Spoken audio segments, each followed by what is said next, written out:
The man known to history as King Edward VIII of the United Kingdom and Emperor of India was born on the 23rd of June 1894 at White Lodge, Richmond Park, in Surrey, England. His father was George, the eldest son of Edward, Prince of Wales, the son and heir of Queen Victoria of Britain. As Victoria was into her mid-70s by the time young Edward was born in 1894, it was clear that her son, the future Edward VII, Prince of Wales and Edward's grandfather, would soon succeed her. That would place the young Edward as second in line to the throne when it occurred, which it soon did when Victoria died in January 1901. Young Edward's mother was Mary of Teck, the daughter of the Duke of Teck, a senior German. Between them, George and Mary had 6 children, 5 boys and 1 girl. Edward was the eldest, but nearly as consequential as the years went by was the next eldest child, a boy named Albert after his great-grandfather, Victoria's long-deceased husband, over whose death she had never fully recovered. Edward's full name was Edward Albert Christian George Andrew Patrick David, and during his youth he was always referred to within the family as David. Edward was raised from his very youngest years as a future king. He would no doubt not ascend to the throne for several decades, but accidental deaths and illnesses had created a situation where a person in line to the throne in the way Edward was could sometimes ascend at a very young age. His parents were aloof and somewhat gruff in their parenting methods, but it was not a wholly unhappy household, though Edward grew to become wary of his father's angry outbursts about relatively unimportant issues. He later stated in his memoirs that he felt unloved, and his childhood experiences seem to have inculcated in him a desire to avoid having children in later life, which he never would. More broadly, Edward became known for having an easy charm in his younger years, which allowed him to mix freely with members of different classes, though his intellect was hardly prodigious.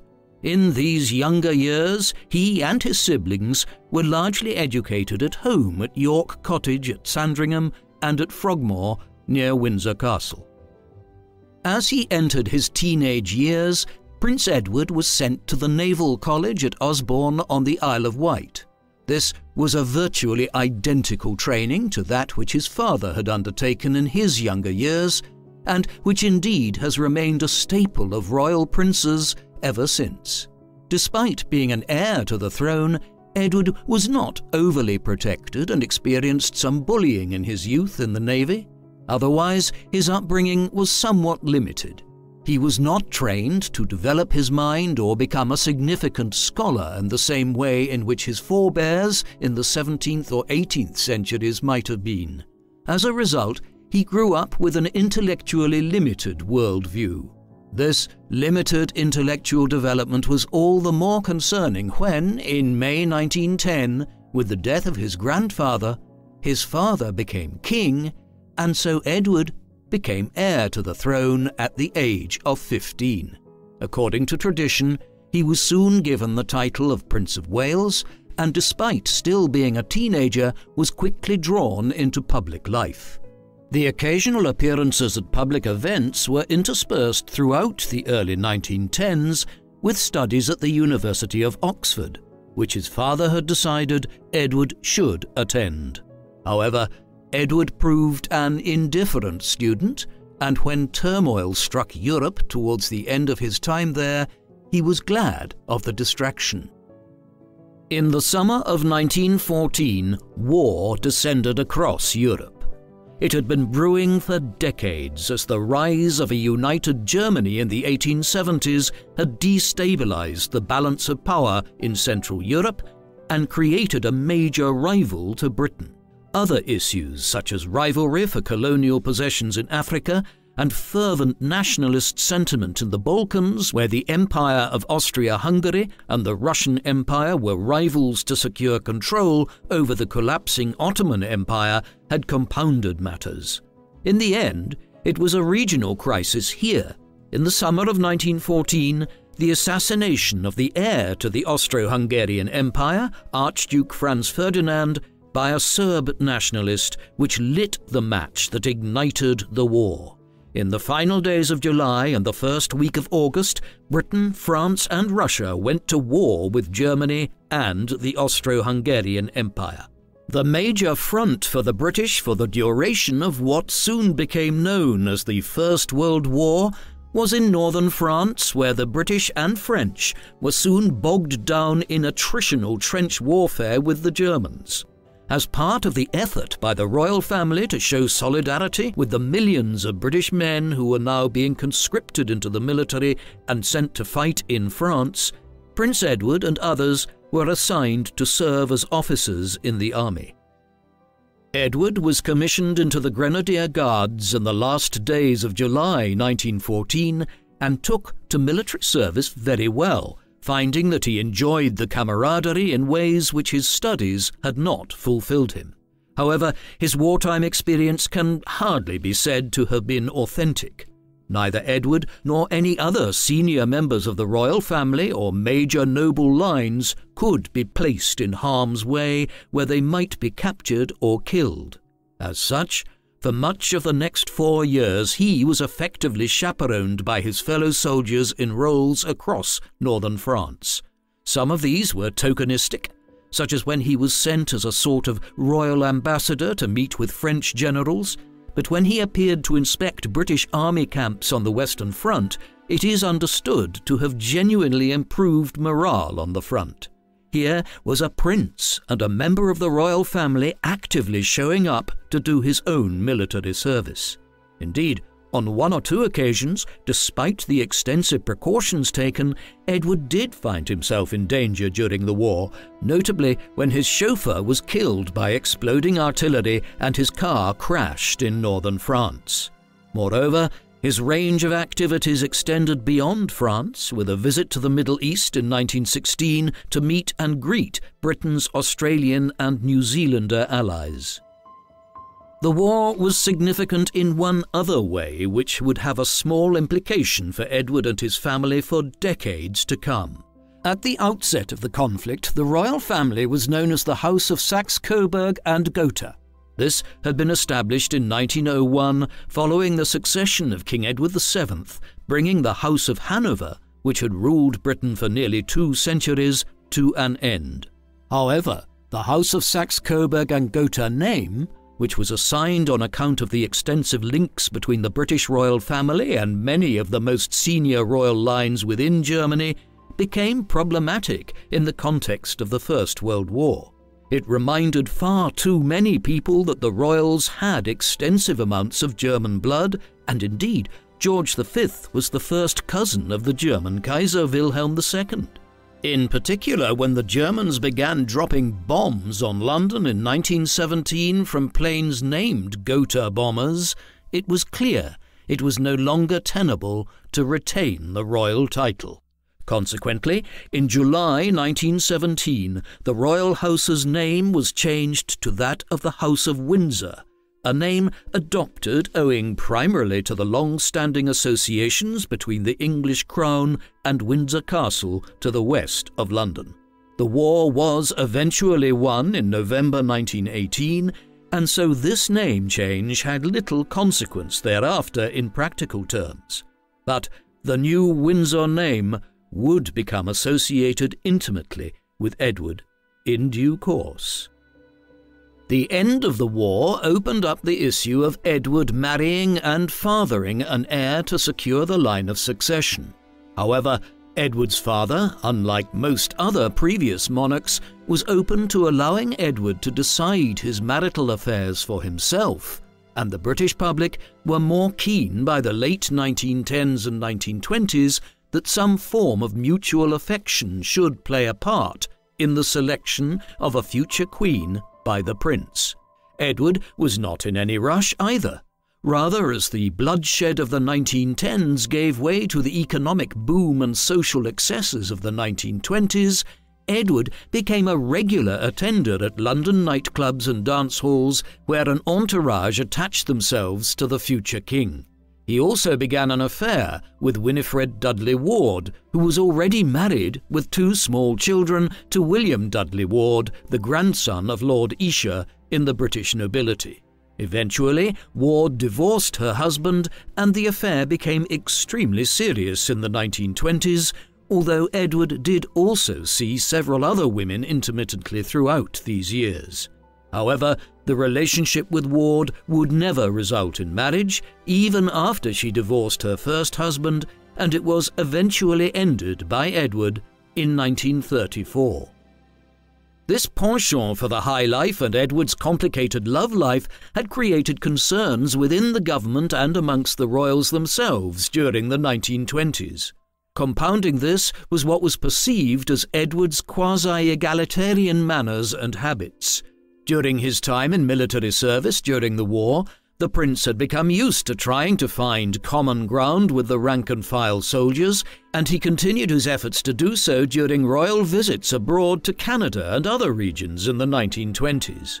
His easy manner with ordinary people would be viewed positively in a member of the royal family today, but in the interwar period, nearly a century ago, the royals, senior politicians, and the nobles of the realm looked at this disapprovingly. Moreover, many looked at Edward as a monarch who might try to exercise too much political independence when he became king, rather than a figure who would carry out the ceremonial duties of being monarch, which was effectively what the monarchy had been in England since the early 18th century. Thus, already by the late 1920s, there was growing concern about the prince's behaviour and attitudes within senior political circles, ones which were no doubt expressed in private when King George developed a serious illness which lasted for several months in 1928 and 1929. He recovered and would reign for several more years, but there were worrying signs of a clash between his successor and the political realm in years to come. In the early 1930s, Edward met the woman who would determine the course of the remainder of his life. Wallis Simpson was an American socialite from Pennsylvania who was born as Bessie Wallace Warfield. 2 years Edward's junior, she had grown up in Baltimore, and she and her mother had been supported by wealthy extended family members after her father died during her youth. In 1916, she had married Earl Winfield Spencer Jr., an American Air Force pilot. It was a fractious marriage, and while it lasted over a decade, long before they eventually divorced in 1927, the pair had spent extended periods of time apart. The following year, Wallis married Ernest Simpson, an American by birth who had developed extended business connections in Britain. As a result of his business dealings, the Simpsons were largely living in England by the early 1930s, where Wallis was moving in high society circles. Much of their social ascent was a mirage, though, and Ernest Simpson's business affairs had run into serious trouble following the Wall Street crash of 1929 and the Great Depression which followed. This undoubtedly placed some strain on his and Wallis's marriage in the early 1930s, around the time that she was first introduced to Prince Edward. This video is brought to you by Enlisted, the brilliant World War II multiplayer shooter game. Enlisted features hundreds of firearms and specialized weapons, both common weapons and prototypes rarely portrayed in games. The most exciting thing about Enlisted is that it is truly authentic, but keeps gameplay dynamic with players always in the middle of the action. My favorite vehicle was the Panzer IV tank. It made me feel indestructible. And the best feature of Enlisted is the customization. Each soldier is an individual with his own name, skills and inventory. Also, there is no purchase necessary. Simply follow the link to download and play for free. You will also get a nice bonus when using our link, which gives you 3 days of premium time and several orders for troops and weapons. Play Enlisted on PC, PlayStation 4, PlayStation 5, Xbox One, Xbox Series X and Series S. For Follow the link to download the game and get your exclusive bonus now. See you in the battle. 1934 was a pivotal year in the development of the relationship between the Prince and Wallis Simpson. That year, he decided to end his sporadic affairs with Frida Dudley Ward and other mistresses such as Lady Furness. Curiously enough, his fascination with Mrs. Simpson seems to have derived from her being the more dominant individual within the relationship. Edward maintained a childlike personality throughout his adult life, and Simpson, as so many reports of the mid-1930s would assert, seemed to have the prince completely under her thumb. For his part, Edward was clearly besotted by her, and it seems evident that by 1934 or 1935 he had determined to marry her and for Simpson to become Queen Consort one day. There were early signs that this would not prove possible, though. When Edward introduced his American lover to his father and mother, they were not impressed, and indeed, there were even special branch police assigned to monitor the couple's movements from 1935 onwards. There were two major issues at hand, the first being the fact that Simpson was a divorcee, and on religious and moral grounds it would be disapproved of for the future King of England to marry such a woman and for her to become queen. Simpson's American background and reports that she had excessive influence over Edward were also paramount in the minds of worried observers in the mid-1930s. The question of who would become Queen Consort became a pressing one before too long. On the 20th of January 1936, at 70 years of age, King George V died, and Edward was proclaimed as King Edward VIII the following day. At first, there were positive signs. George V had been an ill man for many years, and his chronic respiratory problems had often taken from his ability to serve as monarch. Moreover, he was perceived in the public eye as an antiquated figure, one who belonged more to the world of the late 19th century than the new emerging world of the interwar period. This public enthusiasm for a new monarch after a long reign ends was not an entirely unusual feature of British political life, but in Edward's case, it would prove unfounded. The new king seems to have given almost no thought to how he would reign when he succeeded his father. Nevertheless, it quickly became clear that Edward was the polar opposite of his father inasmuch as he had very little interest in the actual affairs of state. Ministers would present him with documents and state papers which he would give almost no attention to. Rather, he seemed to be content to carry on his life much as he had before, including maintaining an active social schedule in London. Within weeks, many at Westminster and elsewhere were troubled by what they saw. Edward's distracted nature was all the more worrying because when George V died, it was a moment of some considerable difficulty in world politics. The legacy of the First World War was immense. In Eastern Europe, the Russian Revolution had broken out in 1917 and resulted, after many years of civil war, in the emergence of the Soviet Union as a major world power, one which was ideologically opposed to nations like Britain. In the Far East, the Empire of Japan was ascendant as the dominant power there, and several years earlier, in 1931, had begun aggressively expanding on the Asian mainland by conquering the Chinese province of Manchuria. In Western Europe, Spain was about to descend into a vicious civil war after years of instability, whilst elsewhere on the continent, fascist regimes and authoritarian governments had seized power in countries like Italy, Austria, and Hungary. Compounding the growth of extremist politics was the economic crisis which began in 1929 with the Wall Street crash and which resulted in years of profound economic depression in the early 1930s. In this landscape, Britain was a bastion of relative stability. Edward's job as king would be to try to maintain this and Britain's empire in India and Africa. However, of all the problems which were confronting Europe, none was as great as that posed by Germany. The country had been left demoralized and destabilized by the terms of the Treaty of Versailles, which had been imposed on the country by Britain and France in 1919. This reassigned large amounts of formerly German territory to its neighbors and imposed huge financial reparations on the country, while also heavily restricting the size of its military.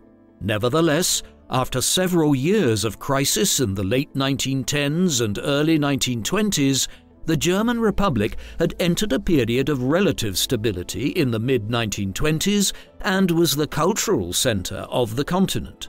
But the economic crisis of the late 1920s and early 1930s hit Germany particularly badly. As it did, an extremist party, the National Socialist German Workers' Party, or Nazis, led by Adolf Hitler, managed to claim power early in 1933 after years of electoral gains. They soon turned Germany into a one-party dictatorship and, in the 12 months prior to Edward's accession, had begun aggressively rearming in contravention of the Treaty of Versailles. One might have expected that Edward's reign would be characterized by opposition to Nazi aggression, but events were quickly to ensure that the reign was brief and Edward was soon cozying up to the Germans in ways which have cast a shadow over his entire life ever since. Edward was known to sympathize with elements of the Nazi regime in Germany, an issue which would create untold controversy before too long, but the more pressing issue in the first months of his reign was that of his relationship with Mrs. Simpson. At first, it was not clear how much difficulty this would create, but when the foreign newspapers began covering the new king's holiday on a yacht on the Mediterranean with Simpson shortly into his reign, unease began to emerge amongst government ministers in London. When it then became clear that Wallis Simpson was in the latter stages of finalizing the divorce from her second husband, the government of Prime Minister Stanley Baldwin had to begin to take a stance on matters. Baldwin was not naturally inclined to be interventionist on matters of this kind. He was often seen to be a vacillating prime minister who delayed making major decisions to an excessive degree. Additionally, he personally liked Edward and was not overly enthusiastic about interceding with him on the matter of his possible marriage. He prevaricated for as long as possible, but eventually he requested to see the king on the 20th of October 1936, possibly on account of having learned some days beforehand of Wallis's intentions to finally divorce her long-suffering husband. When they met on the 20th of October, Baldwin informed the king that an embargo on press reports of the new monarch, which was legally enforced at the time following a new coronation, was about to expire. Once it was, it would become impossible to prevent the newspapers and the wider public speculating massively on the king's relationship with Mrs. Simpson and whether he intended to marry her after she divorced. Accordingly, he advised the king that Wallis should avoid finalizing her divorce in the immediate term and absent herself from Britain for some time until the matter could be more thoroughly debated by all the relevant parties. The king fobbed Baldwin off, arguing that Wallis's marital status was a private matter, when clearly her divorce would have profound implications for British public life if she then went on to marry the king. Things spiraled from there. A week later, on the 27th of October, Wallis obtained her divorce, though she would not be free to marry again for over 6 months, given the laws at the time. A week later, Edward, who had not yet been crowned as plans were still being made for his coronation, opened a new parliament. Unbeknownst to him, the government had already contacted his brother, the Duke of York, with a view to preparing him for the possibility of succeeding his brother if the issue of the divorce led to him having to abdicate. Baldwin met with the king again on the 16th of November. At this audience, Edward admitted to a senior member of the government for the first time that he intended to marry Wallis the following summer, once it became legally possible to do so. By that time, Baldwin's government had begun canvassing opinions from both within Britain and the Dominion states, which were still ruled as part of the British Empire. These indicated that there would be strong hostility to the idea of a monarch taking as his queen a woman who was twice divorced, primarily on religious and moral grounds. Baldwin was also aware that organisations such as the Church of England would be especially hostile within Britain itself. However, Baldwin was provided with a curious way out by Edward, who asserted that if the government was determined to prevent him from marrying Wallis, he would abdicate rather than spurn her. He had informed his immediate family members of the same by the end of the 18th of November. Thereafter, 2 weeks of inaction largely followed, during which the major development was the emergence of a proposal that a morganatic marriage could be entered into between Edward and Wallis, whereby she would become his wife, but not the Queen Consort. This, however, would have required a parliamentary decree and would open the monarchy up to extensive debate in Parliament, a development which nobody welcomed either within the government or in the royal family.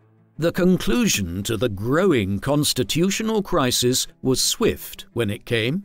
Baldwin began consulting the cabinet and the secretaries of the dominions in the last days of November, and by early December it was clear that nobody was in favour of Edward continuing as king if he married Wallis.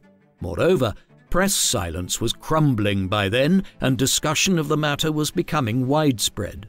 On the 3rd of December, Wallis temporarily left for France to avoid overt press speculation.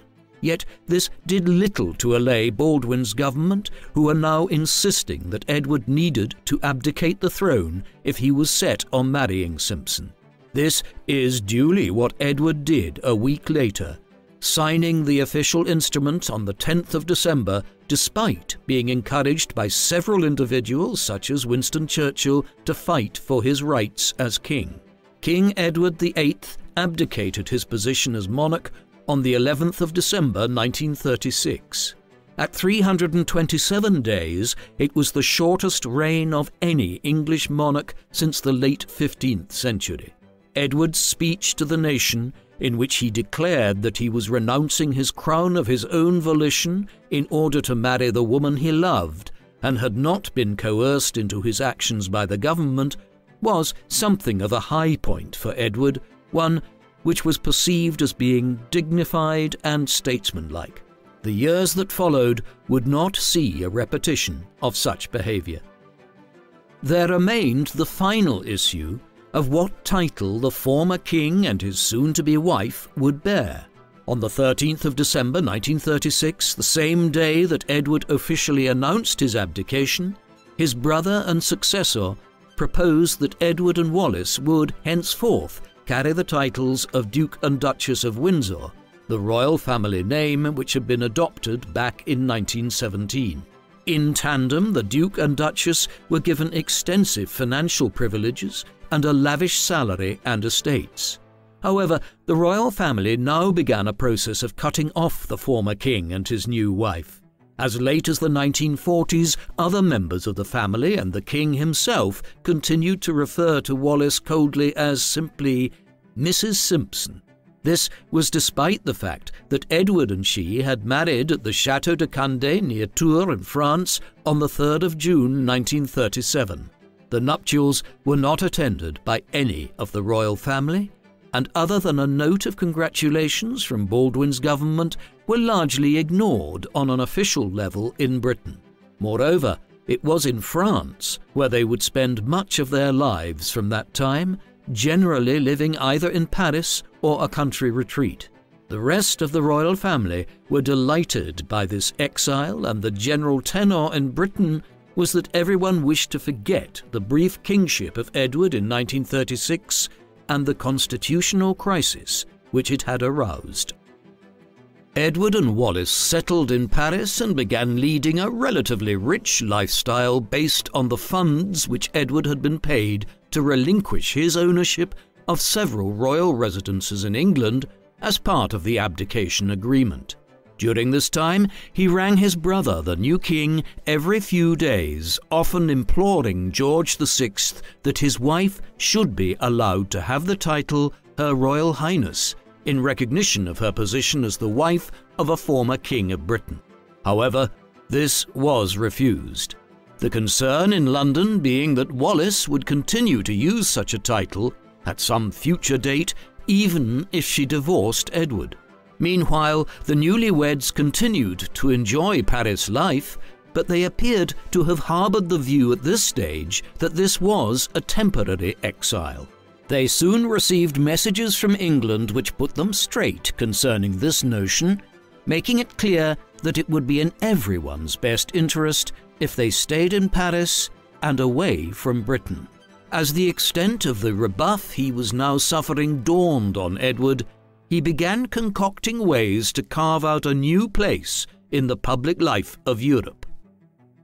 While many individuals might have wished to retreat from the public eye as quickly as possible and attempt to lead a quieter life for some time, given the bruising experience of Edward's brief kingship, he and Wallis quickly entered into the most controversial episode of the former king's life.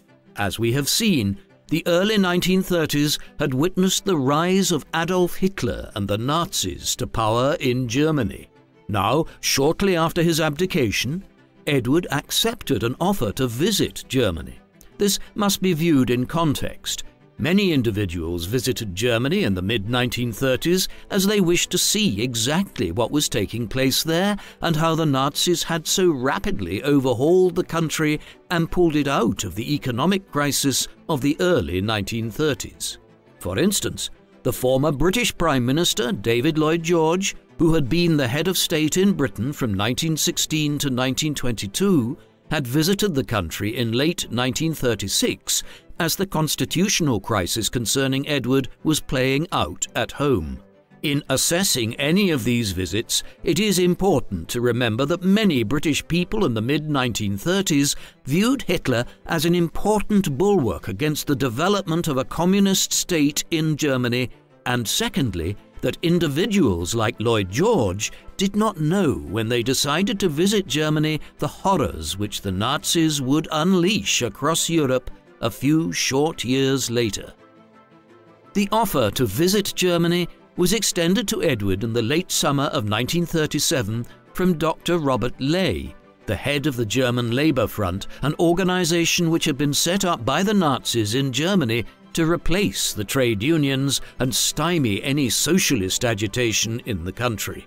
The offer was extended from this body as figures like Edward and Lloyd George the year beforehand were being invited to the country principally to view how Germany had overcome its economic woes and was running its factories through bodies like the Labour Front. Edward accepted, seemingly based on a desire to rejuvenate his profile in the aftermath of his kingship. A tour of the United States was also planned, and he seems to have developed the idea that he could act as an individual who might foster new ideas about how to avoid political conflicts across the Western world like those which had engulfed Spain and cast it into civil war. Essentially, Edward wanted to visit Germany to see how the further spread of communism and radical socialism could be avoided. Thus, by the early autumn of 1937, he had accepted the offer, and news of the impending visit was relayed to the British ambassador in Berlin, George Ogilvy Forbes. The tour commenced on the morning of the 11th of October when the Windsors arrived at Friedrichstrasse station in Berlin. Despite being billed as a private tour rather than a royal visit, the couple were met at the station not just by Robert Ley, but by Joachim von Ribbentrop as well, who was soon to be appointed as the German foreign minister and still held the title of German ambassador to the United Kingdom. The trip thereafter lasted for 12 days down to the 23rd of October. Much of it consisted, as Lloyd George's had the previous year, of visits to German factories and various government installations. These went from the mundane, such as a tour of a light bulb factory, to the sinister, notably a trip to a newly built concentration camp, which the Windsors were admittedly deceived as to its true purpose. Other visits included ones to Hitler youth academies and factories belonging to major German companies like Krupp's. The dominant theme throughout was to present an image of efficient German industry with well-run factories, a nation that had returned to work after the economic difficulties of the early 1930s, and happy and enthusiastic workers. There were also considerable efforts made to highlight Britain's cultural closeness to Germany, with the two nations' national anthems being played whenever Edward and Wallace arrived at a factory or academy. The goal throughout was to impress on the couple that Germany was a model for how to prevent the spread of radical socialism on the continent, and that the Nazis were natural allies of the British. Throughout their visit, the Windsors met with several of the most senior members of the Nazi regime. For instance, on their first evening in Berlin, the couple were brought to dinner at Horsch's, a popular haunt of the Nazi senior leadership in the capital, by von Ribbentrop, along with the German architect and later Minister of Armaments Albert Speer, and the Minister of Propaganda Joseph Goebbels and his wife Magda. More controversially, Edward and Wallace met Hermann Göring, the head of the newly formed German Air Force and Hitler's second-in-command, at his hunting estate outside Berlin on the 14th of October. This included a meeting in Göring's study where the Nazi minister had a map of Central Europe on the wall, one which depicted Austria as forming part of a Nazi-controlled Greater Germany. Despite the implication that Germany intended to take over an independent neighbour before long, Edward did not raise any objections. When this was combined with news of the Duke and Duchess visiting armaments factories where German tanks, armoured vehicles and submarines were clearly being constructed, and Edward's offering of the Nazi salute to many officials during the trip, it is not difficult to see how concerns arose surrounding it and endured thereafter. If the impression conveyed to contemporaries and to posterity by the Windsors' near 2-week stay in Germany were not bad enough, it culminated with a personal meeting between Hitler and Edward on the 22nd of October. This occurred at the Berghof, the Nazi leader's alpine retreat on the southern border between Germany and Austria. There are varying accounts of the meeting and the subsequent conversation after Wallace joined them later on. For instance, some suggest it was a rather insignificant meeting with social niceties expressed, some vague feelings of amity between the German and British nations swapped, and compliments exchanged, followed by tea.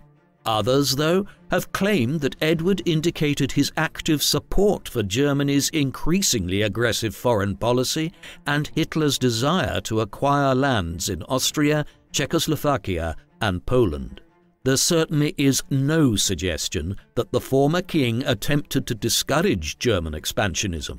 Finally, when the meeting had concluded, the former king and the German chancellor departed by giving each other the Nazi salute. Unsurprisingly, the issue of what may or may not have been discussed in Germany during the Windsors' visit, especially during Edward's meetings with Hitler, Göring and others, have aroused considerable controversy. Some have suggested that discussion veered into talk of Edward facilitating an alliance between Germany and Britain, as Germany expanded on the continent and prevented a further rise of communism. These theories have been fueled by the fact that the minutes of the meeting between Hitler and Edward on the 22nd of October were subsequently destroyed. What did they contain that warranted their destruction? Other evidence is open to interpretation. For instance, on the final night of their tour, the Windsors were entertained in Munich by Rudolf Hess, Hitler's long-standing private secretary, and his wife Ilse. At one point, Rudolf and Edward disappeared for about an hour, leaving behind their interpreters and all other staff. An hour later, they were found upstairs. Rudolf was allegedly showing Edward his collection of model ships, but was he really? Or was something more sinister being discussed? While there is extensive disagreement amongst historians about the trip, what has been universally accepted by biographers of Edward and historians of the royals in the mid-20th century is that it demonstrated a startling lack of judgment on the former king's part, one which has forever shrouded his life in ignominy. And it didn't just end when the Windsors departed from Germany on the 23rd of October 1937.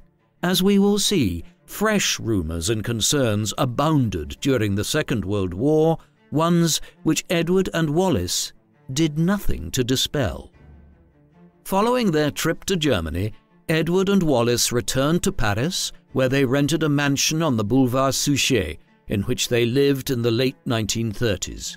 As they were settling there, the Germans were intensifying their aggression on the world stage. Already, during their visit to Germany in 1937, Hitler had been applying ever greater pressure on Austria to force it into a political union with Berlin.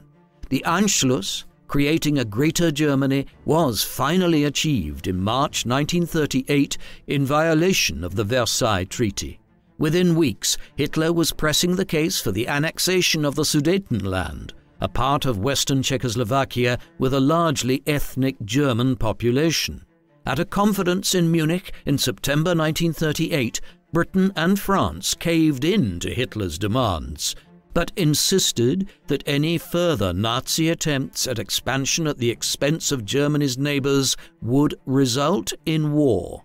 Hitler called that bluff in the spring of 1939 when he annexed the rest of Czechoslovakia and the city of Memel in the Baltic States region. However, when German tanks rolled over the border into Poland at the very beginning of September 1939, appeasement could no longer be allowed. Britain and France declared war 2 days later as the Second World War commenced. For the former king and his wife in France, they, like everyone else in the country, must have assumed a German invasion would come soon. However, as the autumn turned into winter and then 1940 dawned with Poland long conquered by the Germans and no westward campaign having occurred, many began to talk of a phony war. The spring robbed Europe of such hopes. In April 1940, the Nazis invaded Denmark and tactically occupied the key cities and towns of Norway. Just weeks later, an invasion of the Low Countries and France was initiated. This action aroused fresh concerns about Edward, who was accused by some British diplomats of having leaked information to Berlin which had facilitated the German assault on Belgium. The accusation was especially damning when the British Expeditionary Force to France became trapped at the town of Dunkirk in late May as a result of the unexpected success of the German two-pronged assault of Belgium and northeast France. Only a daring amphibious rescue operation prevented hundreds of thousands of British troops from either being obliterated or captured.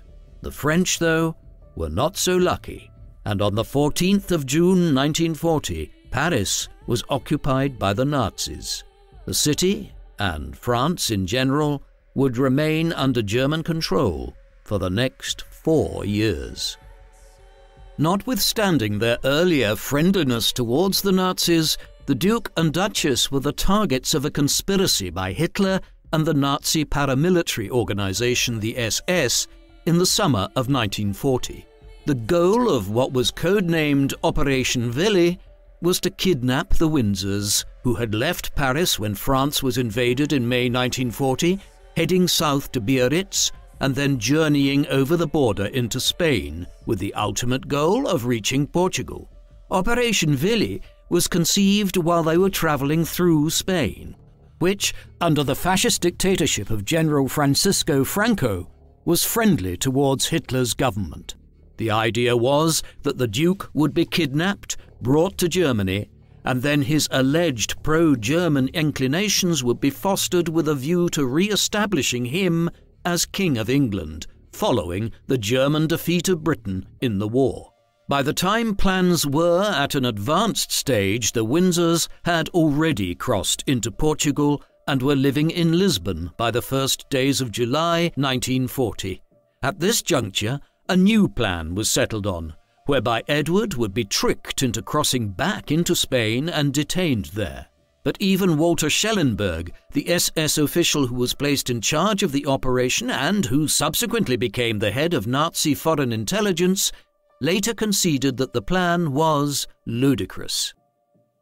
Operation VIII was never brought to fruition, but the arrival of the Windsors in Lisbon and the ever-present lack of tact displayed by Edward and Wallace on their arrival there opened them up to further charges of engaging in traitorous activity, ones which, like their visit to Germany in 1937, have created long-lasting suspicions which have never been entirely resolved.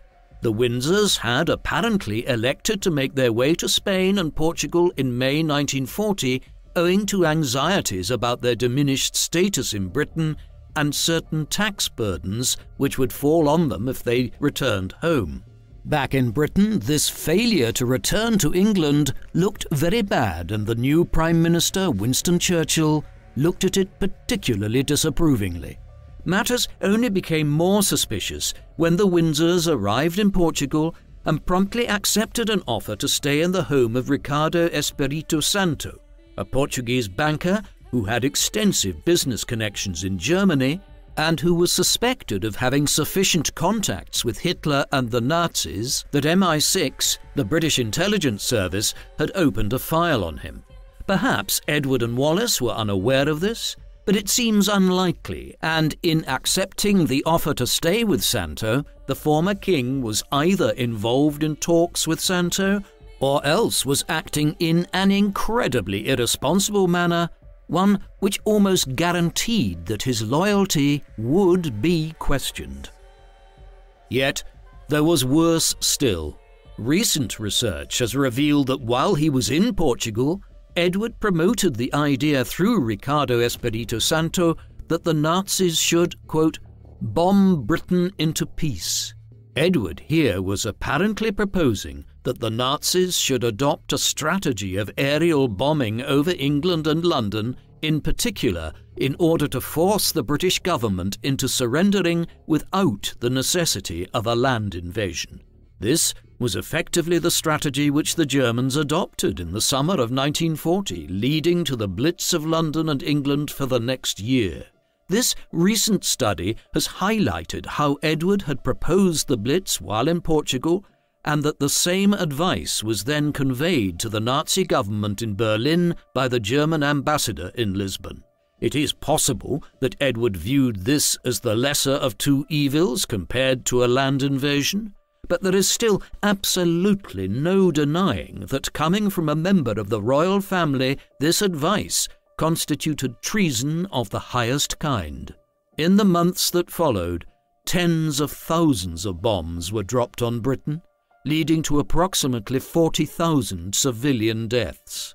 In September and October 1940 alone, London was bombed almost every single night. Edward seemingly advocated that Berlin should adopt this strategy in order to force the country into surrendering and to make him King of Britain again in the aftermath of the capitulation. Edward's possible duplicity while in Lisbon did not end along with his brief sojourn in Portugal. As soon as he and Wallace arrived there, Churchill had taken steps to remove Edward from continental Europe while also avoiding bringing him back to Britain. He could not have the Duke residing on the continent and possibly falling into Nazi hands. The possibility that he would collude with the Nazis and potentially work out a deal to be made King of England once again was now too great. At the same time, Edward's actions in fleeing to Portugal and in visiting Germany back in 1937 made him a liability if he were to be brought back to England. Accordingly, Churchill had a statement sent to Lisbon that Edward had been appointed as the new governor of the Bahamas, the British island colony north of Cuba. Edward eventually accepted the position, and he and Wallace departed from Portugal on the steamship the Excalibur on the 1st of August 1940. However, 2 weeks after leaving Portugal, Edward engaged in possibly his most incriminating behaviour yet. On the 15th of August, he sent a telegram to Espírito Santo, his and Wallace's Portuguese host, asking him to send word as soon as he needed to act. When this document was made public in 1957, Edward dismissed the significance of it. But here would seem to be evidence that Edward wanted to be updated by a known German agent of any developments which might lead to him returning to Europe to be installed as a puppet king of England if Germany defeated Britain in the war. Suspicions about Edward and his wife's actions over the past several years were still considerable enough that when the couple decided to visit the United States from the Bahamas in the spring of 1941, they were monitored by the Federal Bureau of Investigation at the behest of President Franklin D. Roosevelt. J. Edgar Hoover's FBI was acting on information supplied by a German monk living in the US who claimed to have information that Wallace Simpson had been the lover of Joachim von Ribbentrop, the German foreign minister, back in 1936 when he had served as the Nazi ambassador to Britain. Suspicions were also aroused by a different English informant who claimed that Edward had made an arrangement with Hermann Göring that if the war ended in German victory, Göring would then attempt to overthrow Hitler and subsequently install Edward as King of England. How much of any of this was based on solid information, and how much was just the wild imaginings of FBI informants, is very difficult to know, but it is indicative of the concern which attached itself to Edward and Wallace during the war years that they were shadowed by FBI agents during this first visit to Florida from the Bahamas in 1941, and again on several further occasions after the US entered the war in December 1941. We may never be able to disentangle fact from fiction when it comes to Edward's dealings with the Nazis, but we can be sure of one thing. Any plot which he might have been engaged in did not materialize. Instead, Edward and Wallace spent the period from the autumn of 1940 through to the end of the war in 1945 largely ensconced in the Bahamas, a region which Edward dismissively referred to as a third-rate colony. He was contemptuous of the natives, whom he viewed as racially inferior to their colonial overlords, and as a consequence might have been the worst individual imaginable to have been charged with quietening serious riots over low wages across the islands, which occurred in the summer of 1942. However, Edward handled these diplomatically and, as governor of the island, introduced a policy of poor relief and public works to try to both develop the islands and assuage ill will against Crown rule. Nevertheless, he and Wallace were eager to leave what they considered to be a colonial backwater to which they had been banished, and in mid-March 1945, months before the war ended, the former king resigned his commission as governor of the island archipelago. While Edward and Wallace spent their time in the Bahamas and being trailed in the US by FBI agents, the war effort began to turn against the Germans. Hitler had decided to suspend efforts to conquer Britain late in 1940 and instead turned his attention towards the Soviet Union. A massive invasion, the largest in the history of warfare, was initiated in the summer of 1941. That winter, the German Third Reich reached its greatest extent as German troops reached Moscow and Leningrad. But they failed to take the cities, and by 1942, Russian resistance had turned the war into stalemate on the Eastern Front. Thereafter, Germany's position collapsed gradually as resources ran out. The US entry into the war late in 1941 began to have an impact, and the infinitely superior manpower of the Soviet Union became the deciding factor on the Eastern Front. By the summer of 1943, the Russians were pushing the Germans back towards Poland and Ukraine, and the Western Allies successfully opened a new front in southern Italy. By the time the Western Front was opened in the summer of 1944 by the Western Allies in France, it was really a matter of who would reach Berlin first, the Soviets from the east or the British and Americans from the west. In the end, it was the Russians, with the Western Allies occupying western and southern Germany. The war came to an end in early May 1945, days after Hitler killed himself in Berlin.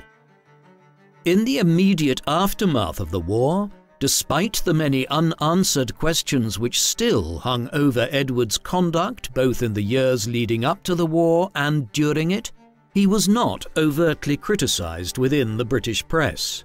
Nevertheless, there was a clear desire for both he and Wallace to resume the arrangement which had been in place in the late 1930s.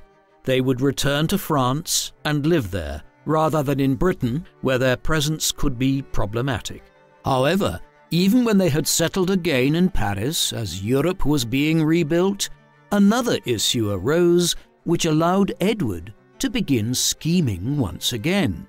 His brother, King George VI, was suffering ill health at a relatively young age owing to his chronic smoking.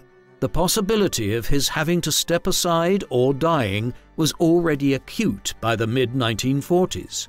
From afar, Edward engaged in a correspondence with individuals in England in which he suggested that he could return to Britain and potentially serve as regent for his young niece, Princess Elizabeth, whom he claimed would otherwise fall under the influence of her Mountbatten in-laws.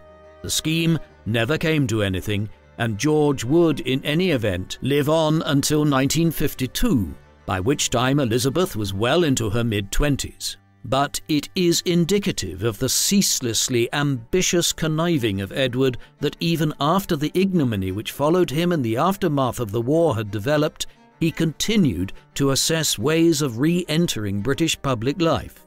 Notably, he did not attend Elizabeth's coronation, but watched it on television from Paris. It was, though, to be the last of his forays in this regard. When Elizabeth did succeed and began a long and prosperous reign in 1952, her uncle and his wife resigned themselves to life in Paris. There they became a sort of curious celebrity couple, the former King of Britain and his American wife, who had done so much to unsettle Britain's politics before the war. They hobnobbed with British expats in the city and engaged in France's post-war café society. Meanwhile, Edward supplemented the extensive income they had and financial perks which persisted from the arrangement reached with the British government in the late 1930s by engaging in illegal currency trading. He also took up his pen to author A King's Story, a memoir which was published in 1951 and set out his opposition to the species of liberal politics which were dominating the post-war world in Western Europe and North America. It was also the first book by a former, or indeed sitting, King of England to have been published since 1688. Furthermore, as the early 1950s turned into the mid to late 1950s, they began to visit the United States more frequently, socializing with politicians and celebrities, and even visiting the White House during the presidency of Dwight Eisenhower. As such, they became a celebrity couple of sorts, albeit a curious one, but one which seemed to pose no further danger to the stability of public life back home in Britain. Wallace and Edward's relationship remained something of a mystery to many who commentated on it in the post-war period. Several who had spent time with them during the 1950s noted that they seemed very distant from one another, rarely addressing things to the other directly. It was a strange dynamic for a couple whose relationship had apparently been so intense 20 years earlier that Edward was willing to give up the crown for her. For a while in the mid-1960s, they returned to Britain and spent a considerable amount of time there attending various royal events, which occurred from 1965 onwards. notably the funeral of Princess Marina of Kent, who was Edward's sister-in-law through her marriage to his brother, who somewhat confusingly was also known as George, the same name as his brother the King, who had adopted George as his regnal name, but had been christened Albert. Edward, like Marina, was not far away from the grave himself. By now, in his early 70s, he was facing a mounting number of health problems, most related to his chronic smoking. In between attending events in Britain in the mid-1960s, he regularly flew to America to attend doctors there and had a number of different surgical procedures carried out, notably to relieve his coronary problems. Eventually, the prince's lifetime smoking habit caught up with him. In the early 1970s, throat cancer was diagnosed. It was inoperable and terminal. By this time, he and Wallis had re-ensconced themselves in Paris, but though the former king did not have long left to live, he was able to receive a visit from his niece, Queen Elizabeth II, who fortuitously was on a state visit to France right around that time. Edward died on the 28th of May 1972 in Paris. His body was quickly removed to England, where it lay in state at St. George's Chapel at Windsor Castle rather than at Westminster Hall. Somewhat surprisingly, a large percentage of the British public filed by in the days that followed to pay their last respects to the king who had briefly ruled 3.5 decades earlier. The funeral service was held on the 5th of June in the presence of Queen Elizabeth, the royal family, and Wallis Simpson. Thereafter, he was buried at the Royal Mausoleum at Frogmore. This was perhaps surprising, as there had been considerable speculation over the years as to where in Britain, if at all, Edward would be buried. In death, as in life, the former king was a subject of political intrigue. Edward's widow did not have a good life after his passing. Wallis continued to live in France and was financially supported by her late husband's estate and an allowance from Queen Elizabeth. But her health was declining, and by the late 1970s, she was developing advanced dementia. She was also increasingly frail and prone to falling over, resulting in her breaking her hip twice, while from 1980 onwards, she lost the ability to speak. Thus, her later years were spent largely housebound and with her mental faculties sharply deteriorating. To compound matters, she was being taken advantage of by her French lawyer, Suzanne Blum, who assumed power of attorney for the increasingly incapacitated Wallis. Blum used her position to exploit Simpson financially. Eventually, Wallis died in Paris on the 24th of April 1986 at 89 years of age. Her funeral was held a few days later at St. George's Chapel at Windsor Castle. Her marriage to Edward, which had faced so many difficulties and aroused many different controversies, had survived the distance despite these adversities, and she was interred next to him near Windsor Castle. King Edward VIII was one of the most controversial figures in modern British public life. In 1936, he ascended to the throne of Britain and as Emperor of India when he was still a bachelor in his early 40s. However, while unmarried and without an heir, he was still an individual who had a varied love life. And that was the problem. Not only was the new king known for his extensive social life as Prince of Wales in the 1920s and 1930s, but he was also a figure of widespread gossip on account of his numerous dalliances with married women. One of these was problematic from the start of his brief reign. By 1934, Edward had become besotted with Wallis Simpson, an American who had already divorced once and who would need to do so again in order to marry Edward. When it became clear that that is exactly what the pair intended, it became a matter of national controversy. It has been widely debated ever since whether the issue of Simpson being a multiple divorcee was the real reason for Edward being forced to abdicate at the end of 1936, or if he was simply unpopular within political and social circles, and Simpson was used as a means to force him out in favour of the much more respectable George VI. Whatever the reason, the end product was the same. Edward abdicated, making him the shortest reigning monarch in nearly 5 centuries. Had matters rested there, we might look on Edward today as a sympathetic character, one who had the crown stolen from him owing to antiquated views on religion and marital morality which pertained in the 1930s. But what followed tarnished his reputation irreparably. In the autumn of 1937, Edward, who had always harboured sympathies towards the Nazi regime which had emerged in Germany in 1933, undertook a tour of the country, one in which he met with such odious characters as Hermann Goering, Joseph Goebbels, and finally Adolf Hitler himself. There is no doubt Edward was in favour of fascism as a bulwark against socialism in Europe. What conspiracies might have been plotted in 1937 is unclear, but we do know that in 1940, when the Nazis quickly conquered France, Edward and Wallace's adopted home, the couple were involved with Nazi agents across Western Europe in the months that followed. Was Edward plotting to return as King of Britain in a Nazi-dominated Europe? We cannot be sure, but what is perfectly clear is that in acting in the way in which he did, and opening himself up to the aspersions which he did, Edward forever tarnished himself as the possible traitor king. What do you think of King Edward VIII? Do you think he was conspiring as blatantly with Adolf Hitler and the German Nazi Party as many believed? Or was he simply somebody who liked to arouse controversy? Please let us know in the comments section. And in the meantime, thank you very much for watching.